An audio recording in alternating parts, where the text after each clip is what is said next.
काल पोलीस ठाणे ओडकेश्वर येथे medical hospital येथून एक मर्ग सूचना प्राप्त झालेली होती का एक 27 वर्षीय महिला ही घराच्या वरच्या माळ्यावरून पडली आणि ती उपचाराला आणली असता तिला ब्रॉड डेथ घोषित केलेलं आहे अशी एक सूचना प्राप्त झालेली होती। त्या सूचनेवरून आम्हाला एक संशय आलेला होता का 27 वर्षाची महिला तिथून पडून मरण पावली कशी, या संदर्भात आम्ही मेडिकल ऑफिसरला जाऊन भेटलो होतो, त्यांच्याकडून माहिती घेतली आणि घटनास्थळावर जाऊन पाहणी केली।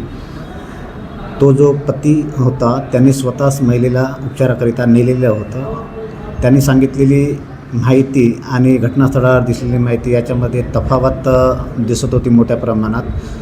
त्यामुळं आम्हाला असं वाटलं का परिस्थिती तिची पाहून घटनास्थळावरची का पतीनंच तिला मारलेलं आहे आणि परत त्याला उपचाराकरिता नेऊन दाखल केलं, तर उपचाराकरिता नेलं तेव्हाच तिला डॉक्टरांनी मृत घोषित केलेलं आहे।